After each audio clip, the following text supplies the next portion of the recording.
So now we're going to switch gears a little bit. I'm going to invite the panel, Dr. Navarro and the panel to come up. So a key feature of this conference when we first conceived it, and we've continued to have it as a part of this conference, and what gets always rave reviews in our evaluations is the inclusion of the voice of patients and care partners. Hearing from and learning from patients is and should be the heart of patient-centered care. Unfortunately, when we're dealing with dementia patients, patient-centered means including the family and the care partner. And I will say it is important to still include the patient, even when they cannot communicate with us, and to make them the center of our care. So we are pleased again to offer a panel of the first-person perspective, this year focused on the unique experiences of individuals diagnosed with atypical dementias. So Dr. Navarro, do you want to come up? I'm going to introduce Dr. Navarro, and then she will introduce the panel members. But facilitating our panel today is Dr. Adria Navarro, a consultant with Alzheimer's Greater Los Angeles. She has a doctorate in gerontology and is licensed as a clinical social worker. Dr. Navarro is active as an educator and research collaborator, holds an appointment as associate professor with Azusa Pacific University. She's authored several publications and serves on the Pasadena Village Board, the California Justice Coalition Steering Committee, and National Adult Protective Services Research Committee.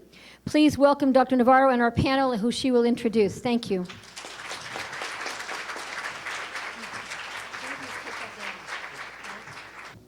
Well, I have the great job of moderating the panel for you. Very exciting. I've got to meet all the panelists ahead of time and just feel really honored to share their journey with you today. This is the first-person experience of folks that are dealing with symptoms of dementia, specifically non-Alzheimer's type. And what I wanted to kind of set us off with is many of you are providers, and thinking about person-centered care, I think really incorporates a lot of how the panel can really help us understand how to do our jobs as best we can. So I just wanted to remind us, person-centered care incorporates an individual's preferences, their values, beliefs, and their support system into the decision-making process as it relates to daily life and care in clinical practice and in social service settings. So it's my pleasure to introduce you to the panel today. Next to me is Diana. Diana's here today with her care partner and sister, Maxine, next to her. Diana, we were saying in the back of the room that she's a rock star because Dr. Ringman was talking a lot about the presenilin 1, and Diana has had that for about 5 years now. She's 43 and she's worked in administration. So this is that Jalisco gene mutation. Her father was the carrier of that. I want to move on. I want to introduce you to Hope. So third down here, I'm kind of giving you a sort of an overview, and then they're going to bring the richness to life here. But I want you to know who we have with us today. Hope's here with her care partner and her husband, Michael. Hope is 51, and she's been experiencing symptoms for about 1.5 years now. She's worked in the banking industry, and she's had these symptoms since about November of 2016 with a diagnosis that remains unclear. Next to Michael is Joe. Joe was on a panel recently that Alicia moderated, so he's got some legs here with the panel stuff. So Joe's great. Joe's 57. He's had symptoms for about 3 years now. He's a retired veteran. And initially we were talking about Joe being diagnosed with Lewy body dementia, or dementia with Lewy bodies, as I've been educated today. But now, upon further workup, they're clearly saying that this is early onset Alzheimer's. So Joe can tell you more about those details. Next to Joe is Ernestina, and she wants to go by Ernie today. I got to meet Ernie's husband, Dan. Dan is 64, and he's had symptoms for about 7 years now. He's a retired computer engineer with a primary progressive aphasia, which we learned about today, due to frontal temporal lobar degeneration. So Ernie will be telling us about Dan's journey as well as her care partner journey. And then moving down my last couple, I want to introduce you to Karen, who's here with her care partner and husband, Paul, Dr. Paul Finkel. Karen is 79. She's a retired surgical nurse, and her diagnosis at this time is atypical Alzheimer's disease. So can you welcome our panel? I'm really pleased everyone could be here. Thank you.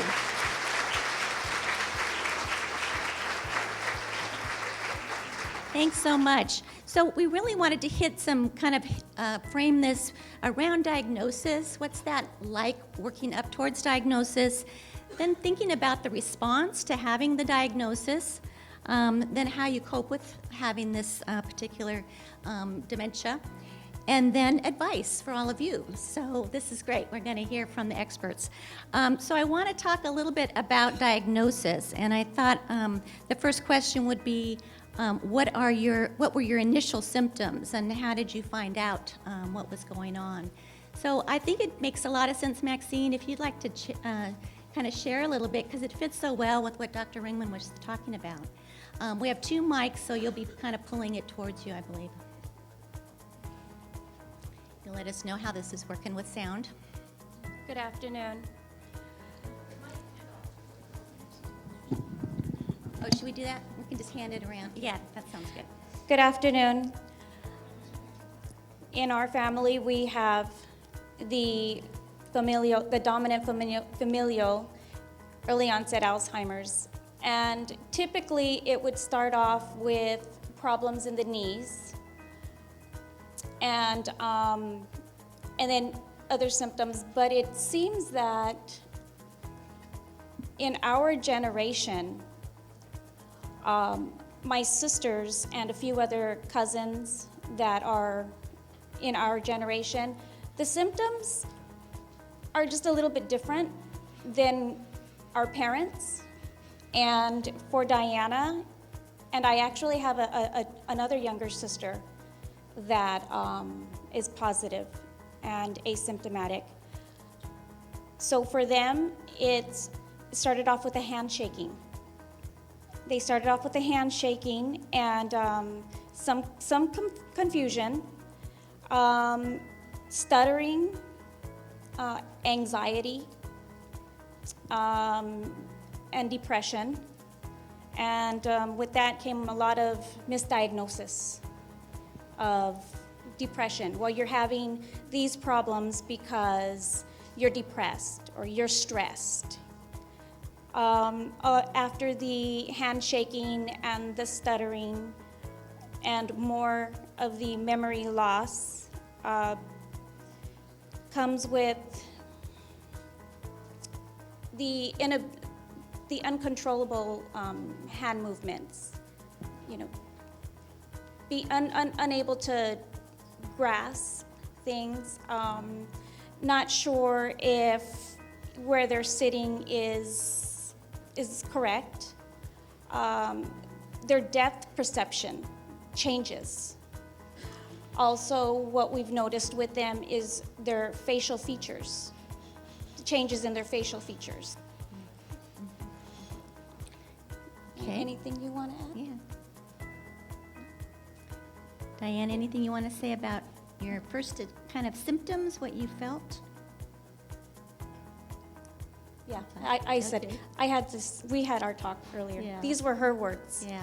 Yeah. We did some preparation and we're kind of going with the flow and seeing there may be some sharing that we will do kind of more spontaneously along the way, so that's great. So talking about initial symptoms, and I'm wondering, now I know, Joe, you have an early onset Alzheimer's. Do you want to talk a little bit about how that began? I think probably from, yeah. Okay.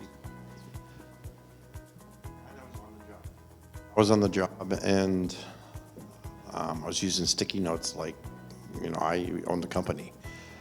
And next thing I know, the boss came in and says, I'm going to have to let you go.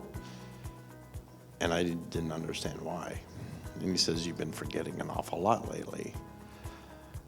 But I think he knew something was up because he ended up giving me a severance package, and it was a pretty nice severance package. And I thought it was very unusual because, of course, I didn't remember anything.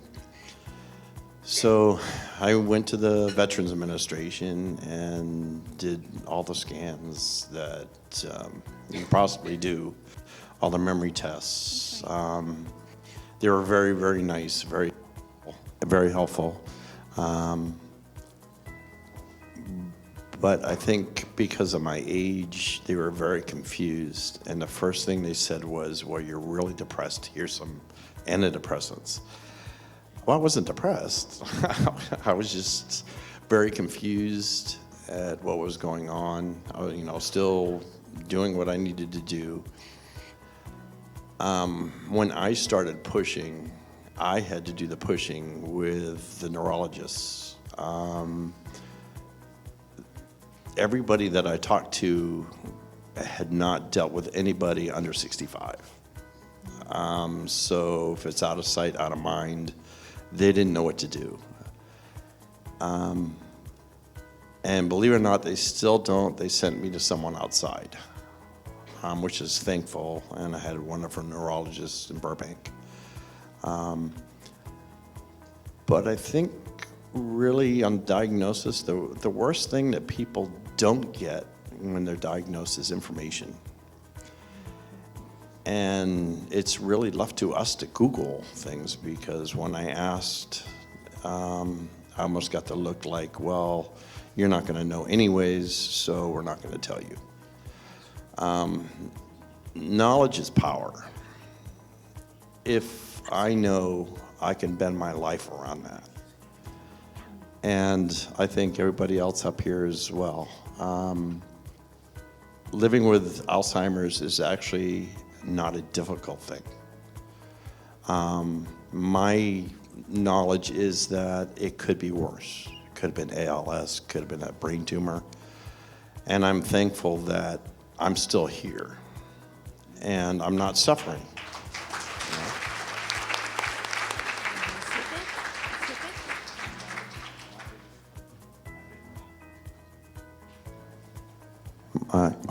My biggest thing is the people out here. Without you guys, we wouldn't be able up here. I'm on Aricept, and believe it or not, that has made the biggest difference in my life. I can't explain how Aricept has actually helped my cognitive abilities. I can't put it into words. I can't think of the words, but all I can say is keep the tests going. Joe? One of these days I'll like to be in a test, and hopefully it'll help. Thanks. Thanks, Joe.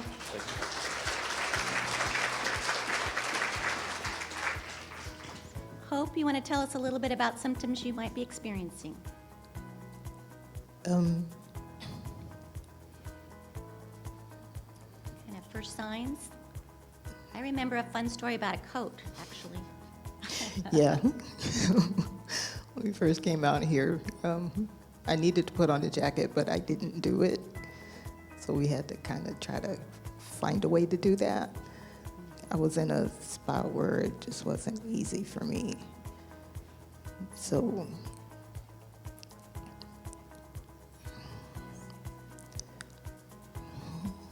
I was thinking about when you packed up to go to a really cold place. Was it Boston or? Chicago. Yeah, Chicago. And you didn't have a coat with you, did you? No, I didn't. Yeah. And so Michael said, I got to get you a coat. And he got one. Tell me a little bit more about it, Michael. What were some of the early symptoms? Well, some of the early symptoms, it's like all of us do. We misplace our keys. We, set our wallet down somewhere and can't remember where it was. And the same thing with Hope. She got to the point, and we're talking about, it seems like this was going to go on. Well, maybe it just occurred overnight, but it has been almost 2 years now that we don't have a diagnosis yet. We're not sure. She's had 3 different medications in the last year and a half. But we were on our way to Chicago. Our son was graduating from the Navy, and we're Riverside. Moving from Riverside to go out there and see what his graduation was going to be like, and we're in the car going to John Wayne Airport. And I'm turning around, and I look, and where's your coat? She doesn't have on a coat. Needless to say, we get all the way to the airport and have to buy a coat. And they're not, they're really expensive. They're $150-something for a coat. So it didn't start off too well. And She looked really good, at that though, point, yeah. I didn't really care if he graduated or not. it was good that we were able to go and watch his graduation. But we're talking about it started with small things like misplacing their keys, and then we got to the point where she'd be upstairs and say, I'm gonna go down and fix myself a sandwich. And I say, fine. And she went downstairs, and then 15 minutes later, I yelled down, "Are you okay? Everything all right?" And she's at the bottom of the stairs not knowing what she's there for. I began to get worried and concerned that, something's not right. And it went from those 3 different medications, and we're talking about the fluoxetine, the Prevagen, and they gave her Adderall too, but we're talking about there's just so much going on without a diagnosis yet. So it's scary. And one of the things she says now, Michael, I'm scared. Michael, I'm scared. And I really don't have an answer for what's going on right now. And so it's really important that whoever the doctor may be to do a thorough diagnosis, and they really need to know exactly what's going on. You can't move too soon, but for her to be taking medicine for OCD, she's taking medication for ADHD, and she's never been hyper. Have you? Anyway, and we're just getting started with this, and we really don't understand what's going on. But anyway. I want to have Ernie respond to this question. I'm kind of in my mind thinking, you're picking up sort of decades of age here. So from the 40s, 50s, and so Ernie, your husband is 64 now, but was diagnosed at 57? Yes, he was diagnosed at 57 with frontal temporal lobar degeneration disease, also known as PPA, which is primary progressive aphasia. And when I heard that, I never heard aphasia before. And my husband's symptoms in the beginning were he was non-sociable at family gatherings or friends. He wouldn't, you'd say hello to him, and sometimes he'd say hello, sometimes he wouldn't say anything. And it just got progressively worse and worse. And I'm like, why am I taking you to functions when you're not even socializing with my family and friends? You should just stay home.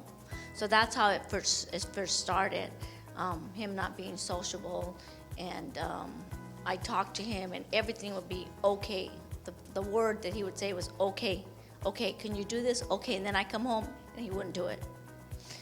And that was the most frustrating in the beginning, is that he would say okay to everything, and I would be so upset because it wouldn't get done, and he wasn't ready to go. So that was the beginning symptoms of his condition. And that primary progressive aphasia we had heard about earlier today as well.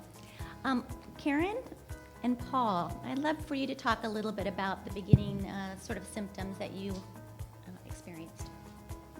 Well, I guess we're at the older end of the table. Thanks a lot. We have the wisdom and the sage at the end.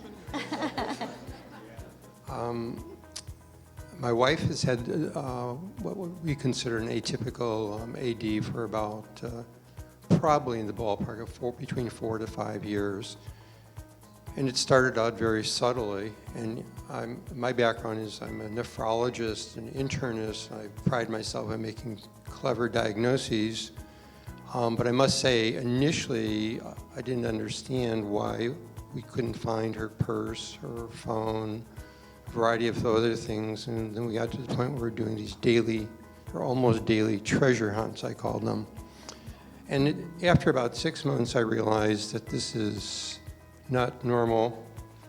And my wife and I discussed it, and we went to a local neurologist who did a memory test. And as I was in the room listening to her trying to answer this, and I knew it was pretty obvious what the diagnosis was, at least in terms of cognitive loss. And after further evaluation, ultimately ended up here at USC, where my wife is seen about every 3 months. She's on 2 medications. I think that perhaps they've slowed the progression a little bit. In my wife's particular case, it seems to be dominantly language difficulties and apraxia that bother her. She needs more and more supervision doing simple things like getting dressed in the right order. Clearly she needs help with medications. We have a whole routine. From my point of view, moving from someone who was wearing a stethoscope and listening to patients and caregivers talk to me. It's a totally different experience when you are the caregiver taking care of your significant other. And I must say that I used the word evolution to Adria the other day, and I realized in retrospect that I've been slowly evolving, trying to keep pace with the evolution of her disease. Early on, I think I was kind of behind the 8 ball. It would be frustrating for her, frustrating for me, but very eventually closer and closer in our evolution together, which really has helped quite a bit. So I've become a master of what I call fiblets, of reassurance to her about who she is, reminding her that despite cognitive loss of an intellectual type, the essence of the person, the kind person, the compassionate person, the loyal and loving person that she was as a nurse all of her professional career. And I must say she worked in my office for 10 years at a very modest rate.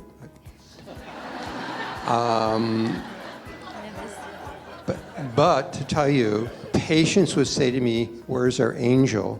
They called her my angel. I never got anything close to that. And she says to me most days that she's sorry. And we talk about why, and it's not necessary. She didn't bring this on. And because she's always concerned about me, even in this particular state, she encourages me every day to find somebody else. And I've been telling her, I've actually been texting Eleanor Roosevelt. She laughs hysterically every time I tell her this. And one of the sunny sides, I guess, of dementia is it's like Groundhog Day. I could tell her the same joke every day. And she always appreciates it. So That's sweet. Let's she's a very special woman. Yes. And my job right now is to do the things I know that help her as best she can.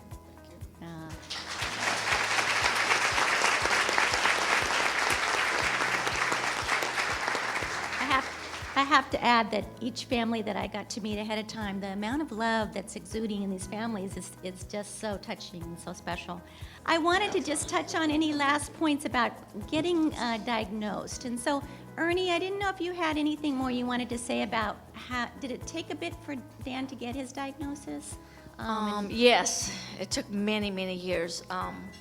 He started with these symptoms in 2005. And he didn't get diagnosed until 2011. And that's only because,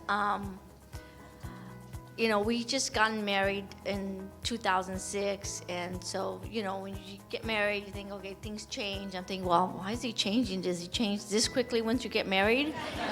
Does he not pay attention? Everything's, okay, honey, okay.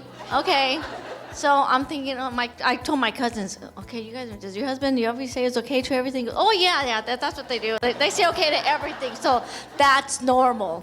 So I thought it was normal for him to say okay to everything I said.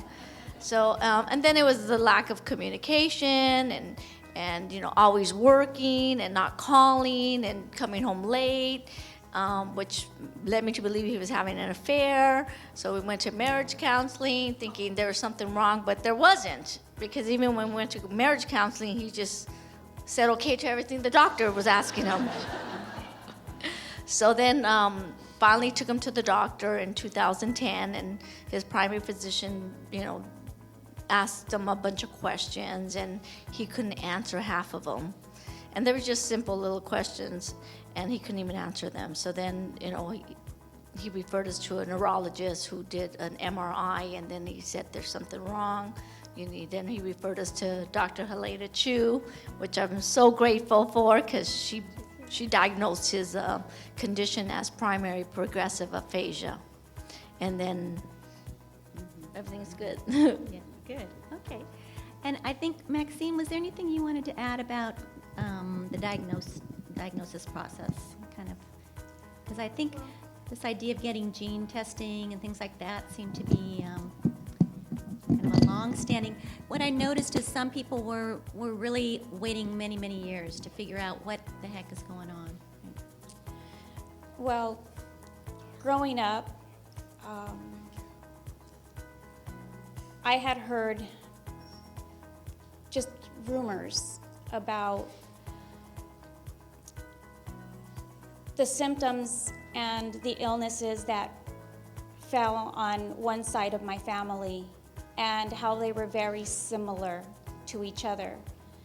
Though we didn't realize what it was, a lot of them were being misdiagnosed with MS because it would start off with knee pains to the inability eventually to walk and to be able to control movement, to all of a sudden they had Alzheimer's, and so we had no clue really what was going on until one day I get a call from my aunt telling me that they were going to have a family meeting at her home. That was the very first time I met Mr.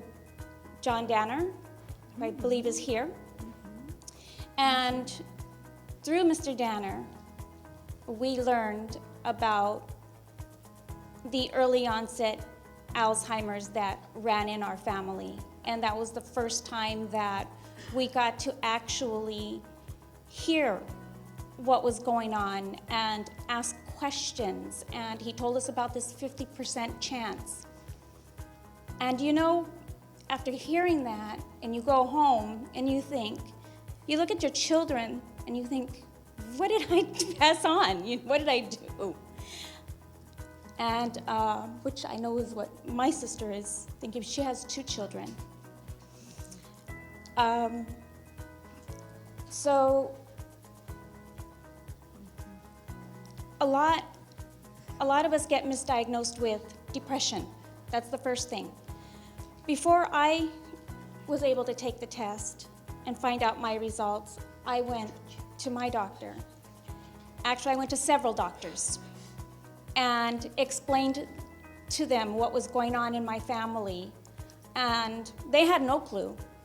And I would tell them I'm feeling a pain in my knee, and that scared me because that was one of the first things that, one of the main complaints in our family was the pain in the knee and the joints.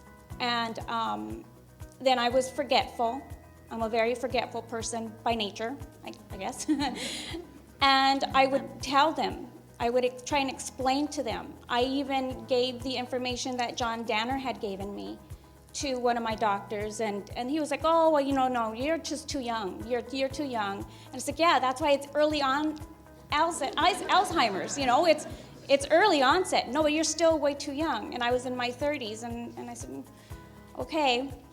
But going to every doctor and explaining to them what ran in our family and what their symptoms were, and please keep an eye on me, or can you, take an x-ray or something on my brain, you give me a scan.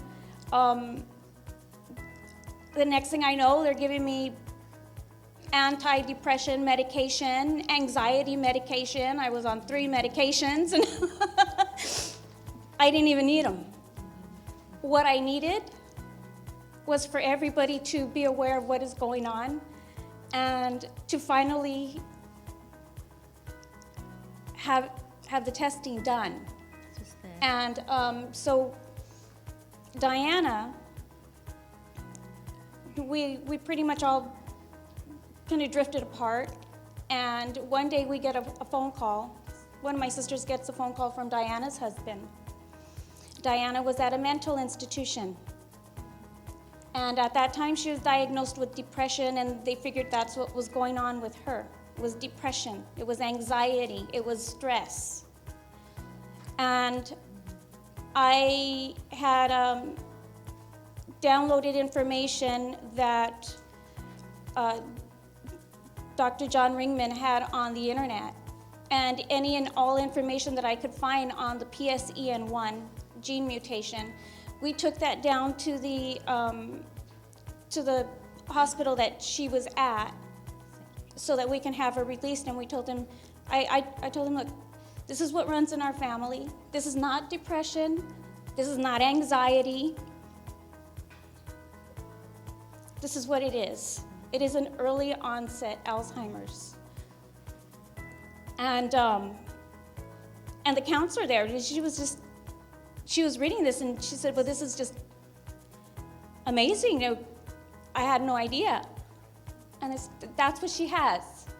So we already knew before she took the test, because one of the things is the facial features and, you know, not being able to verbalize. And one of our other sisters had the same symptoms as Diana. So I think that once Diana and Teresa seen each other, two sisters with the same symptoms, before even taking the test, they knew. That's when they realized. And to see both their faces, I was in the room with both Diana and Teresa, who are my younger sisters, to see them both look at each other and realize what they had. And both were diagnosed not with early onset Alzheimer's, but with depression and anxiety.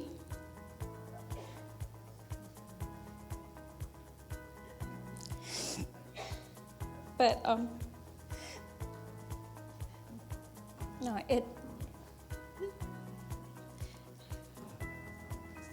So let's should we give you a break for a minute so you can have, a chance to kind of recoup? Yeah, thank you for that.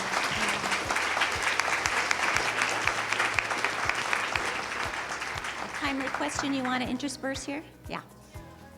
Yeah. So we're going to kind of keep moving, but a short question here we'll intersperse if it's timely. Yeah, that's great. We want this to be meaningful for you and have a little room for dialogue. Mm-hmm. Hi, my question is regarding the crossover between some of the mental challenges people can have when they have, for example, prion diseases and also various different viral infections, particularly if you have an autoimmune condition or an autoimmune reaction to a viral infection that can hit the brain.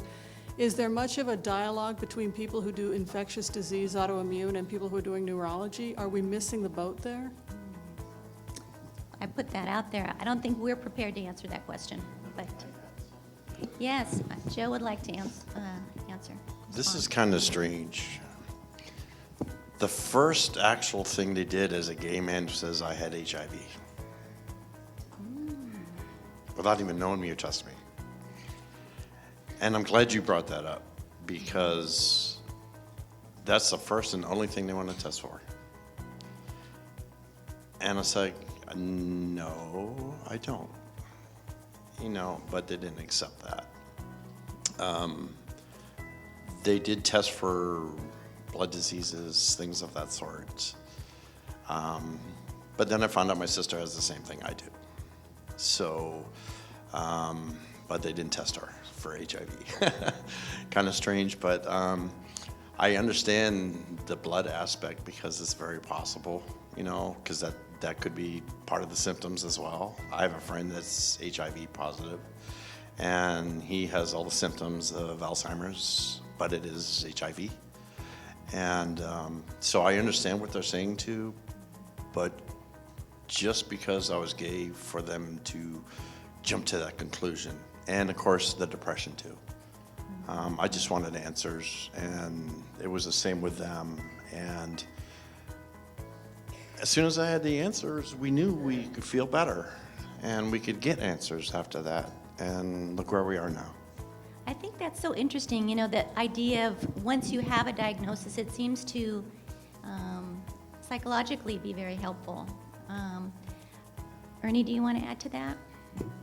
Yeah, just knowing my husband's diagnosis was lifting for me, because I didn't know what was wrong with him. I thought, like I said, I thought he was having an affair, and it wasn't. He was just ill, and I didn't know it. But once I found out his diagnosis, I was relieved that, you know, that all the things that I thought was wrong in our marriage wasn't. It was an illness. And once I found out what was wrong with him, my main priority was to find out what can I do to help my husband now. What can I do to make our lives better? And so we did the research. I did research on it, on his condition, and it helped me to move forward and be strong for both of us. Great. So we'll kind of segue now into sort of the response. Once you know you have a diagnosis, or you know that there's something, I'm looking at Michael and Hope, kind of you're still waiting at this point to kind of get a little firmer diagnosis. But as you kind of start to realize what's happening here, can you tell us a little bit about sort of the response with your support system? What are family and friends saying, doing? Are they helpful, or what's that like? Well, one of the things that I'm just beginning to do is speaking to her brothers. Hope has 2 brothers and a sister. Her brothers used to experience some things while they were in college that they never talk about, and so many of us have families that don't talk. That's why it's so important that, if anything is going on, we just don't talk to each other like we should.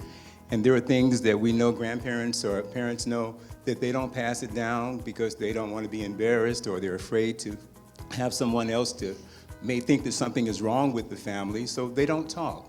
But it's extremely important to talk.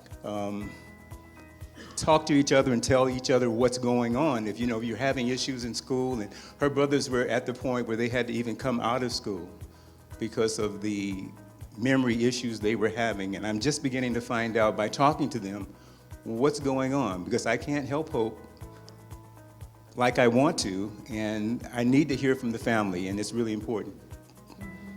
Paul, can we have you comment a little bit about your support system? I think you have had a very supportive system now that we kind of know what Karen is up against. Yes, I think my wife and I have been very, very blessed. We've had a rich experience of many good friends. And I know some friends, probably it's a little difficult for them to deal with it. But most are just really terrifically supportive of us. I know my wife, early on, when it was more subtle, it might have been just, why is she so quiet? Because she was embarrassed. She almost always would say, if I'm forgetful, I'm sorry, I have Alzheimer's. And she would just put it right out there. And everybody would take a moment, and the conversation went on, and life went on as it was before in most respects. When we have friends who we've gone out to dinner, and perhaps Karen gets mixed up, we'll take a Butterball and put it in her iced tea, and then one of our friends will just reach over, take it out with a spoon and put in the sugar, and never even miss a beat in the conversation. And that's when you know you really have good friends. Right. So we've been very blessed in that respect. And you make other adjustments too. I think one of the difficulties initially was driving. And when I spoke to her about it, I did not feel it was safe for her to drive anymore, and that we were going to I would be the driver. So she was a little bit upset, and I just kind of told her very clearly, I thought that was the sneakiest thing I'd ever heard of how to get a chauffeur built in for free. But I put my foot down, I said, I'll never wear a uniform, sorry. And she laughed, and actually that was an easy transition. I have found for me in our relationship that humor helps a lot. And but I must say, in looking back, I was so impressed with her courage of just not even hesitating to tell friends, I'm sorry. She's very apologetic about it, unnecessarily so, but that's her disease.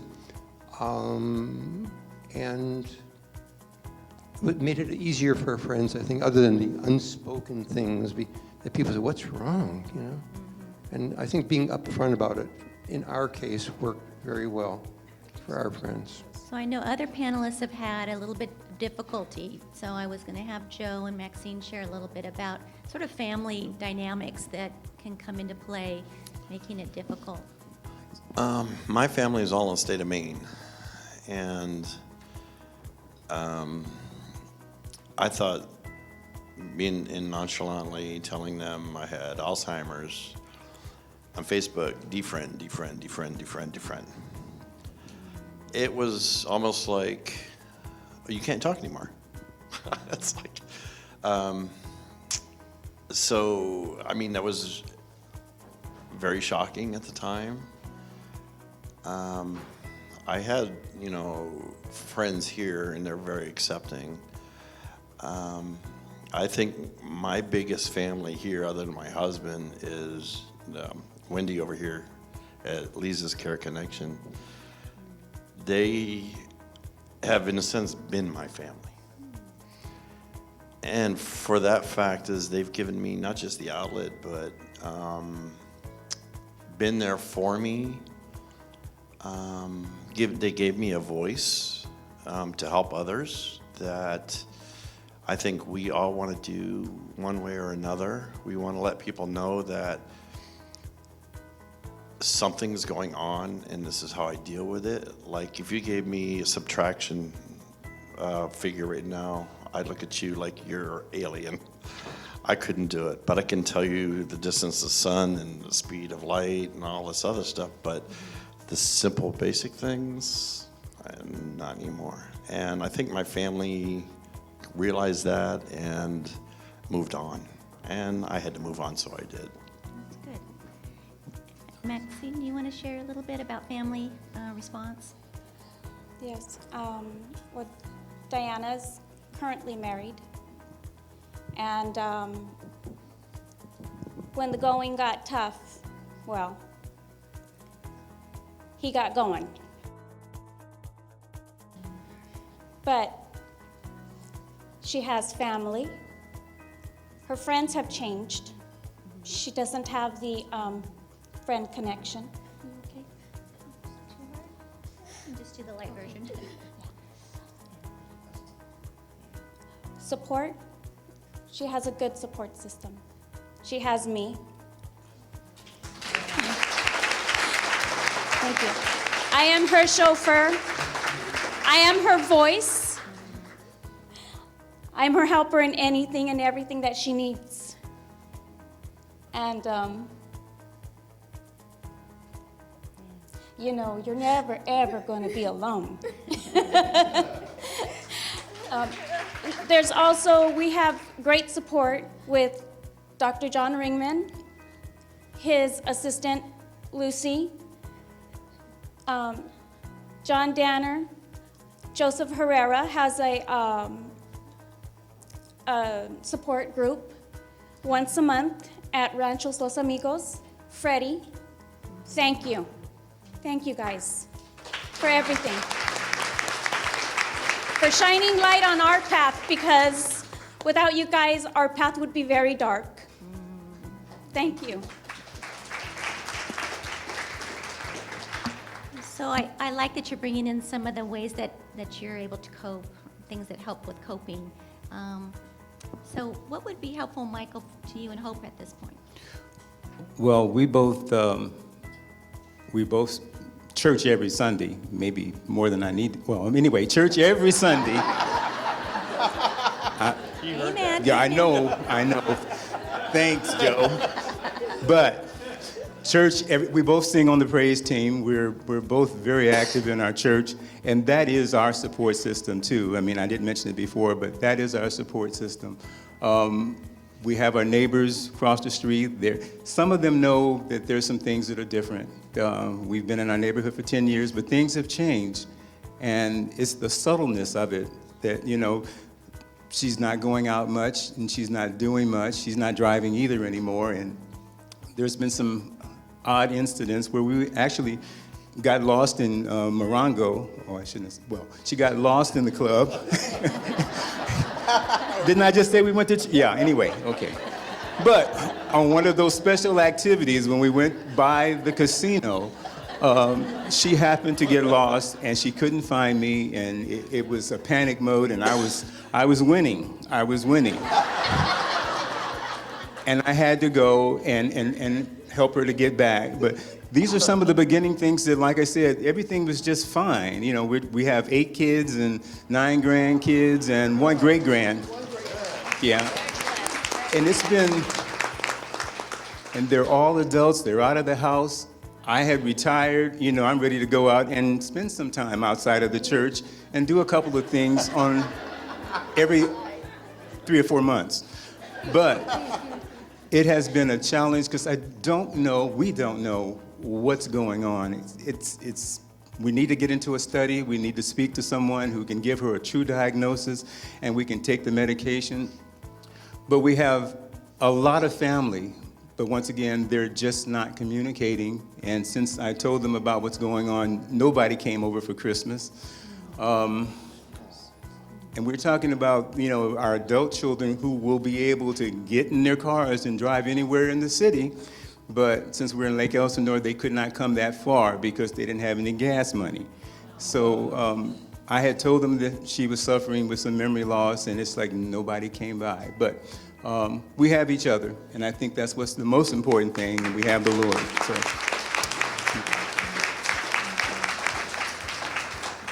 I know time it keeps going by so quickly. I would love for the panelists now to kind of speak to you about advice, the things that they need from social service providers, from nurses, from doctors, from researchers. I wonder, Paul, can you get us started? You gave us the evolution. I love sort of remembering that this is a dynamic situation. You also mentioned about 2-dimensional and 3-dimensional. Can you share a little bit about? Because here we have a physician who sees things in a little bit different lens now. Well, for me personally, in our household, I mean, clearly it's difficult to be 100% all the time, 7/24, the caregiver. So I'm pretty active in other endeavors, and I've worked out a system with a good friend who comes by, and I pay her a nominal amount, and she is a pal with Karen. For me, some of the challenges are very simple. Laying out medications, helping her to pick out a nice outfit to wear for the day, what have you, are easy. I needed emergency first aid about a year ago to get makeup lessons from my daughter-in-law. Oh, my goodness. That was not in my CV at all. So I've become very good at helping her with her facial stuff, her lipstick. Not very good on eyes. I'm pretty good on hair. It's kind of fun, actually. And we both enjoy connecting that way. I also have 2 very good friends. One gentleman of my age whose wife has a much more advanced state of, well, it's not AD, it's a different type of dementia. And my former medical partner of 40 years, unfortunately, has come down with it as well. And his wife, who's also a nurse, and we go out to dinner together, the 4 of us, and we're able, it's really interesting, it's very empathetic and cue-driven type of conversation. We understand we're very empathical with one another. I think friendships are significant. I've done exploration in our community about what kinds of professional care groups, day centers, and so forth that are available. I'm committed, in our case, to try to always have Karen stay in her house because I think that's what she would really, really want. It's what I would really want.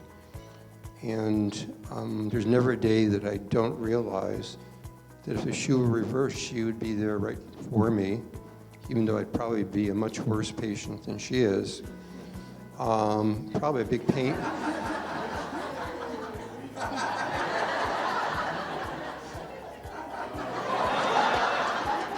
We have some nonverbal communication here. Remember, I'm texting Eleanor Roosevelt.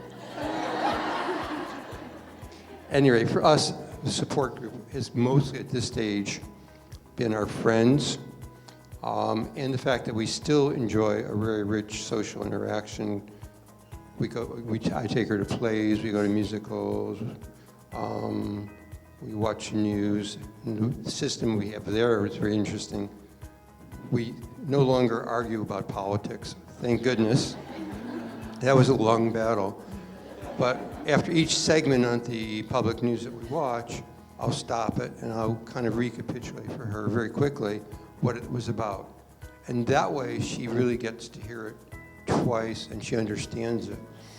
And those are little things that we do to make the best of the circumstance. So. Thank you. Ernie, anything you'd like to kind of tell health professionals about kind of the journey you've been on? That you, With regard to support groups, or? what kind of advice you would give to this group? Well, my first advice is that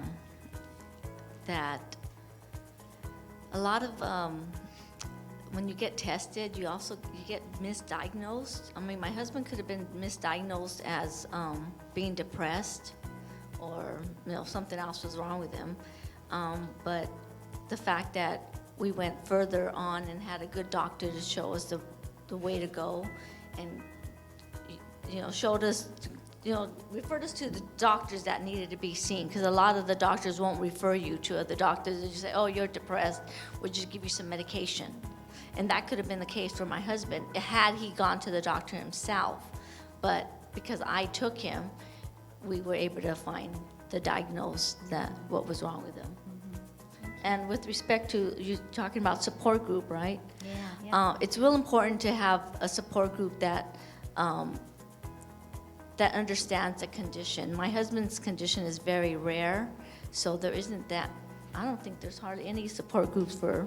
I mean, there might be, but I'm not really sure. Resources earlier. For Yeah. PPA, there are.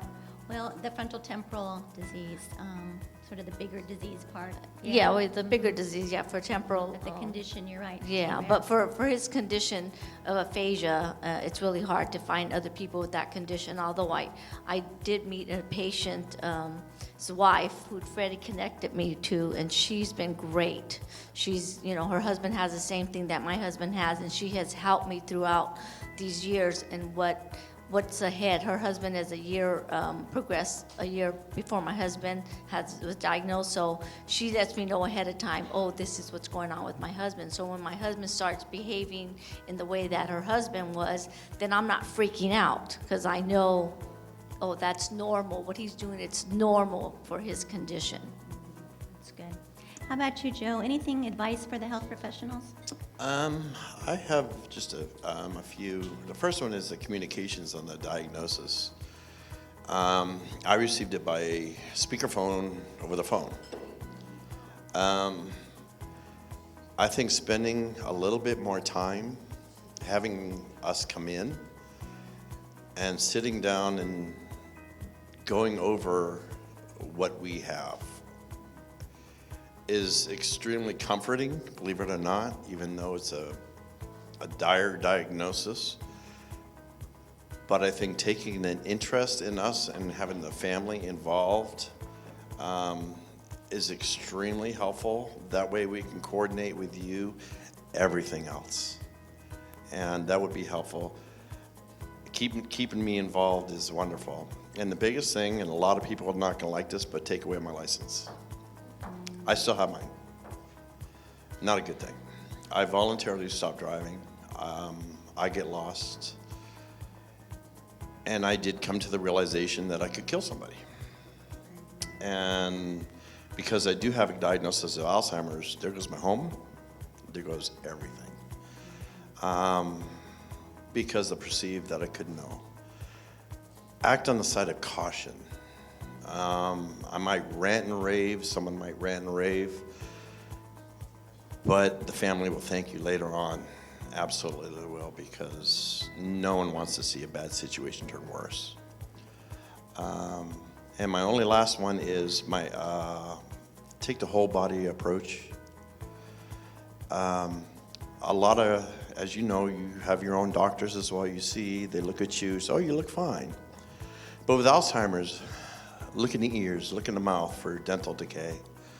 A lot of times dental decay makes things absolutely worse. And I heard one doctor say, well, I'm not a dentist. It doesn't take a lot to say, ah. And then you can make it appropriate, a point here, point there. But I think just looking at that, if they're diabetic, look at their feet. You probably do that already. But it's the whole body approach that I think if a neurologist took, it would actually be better in your, medications, pointing us in the right direction, giving us the right information. And I don't know, you guys are our last defense and our only defense. And it is so appreciated. Thank you. I think we have to end on that note. Thank you so much. I just want to thank the panel for their honesty and willingness to share and be so transparent. Thank you all, and we'll call it a wrap. Thank you.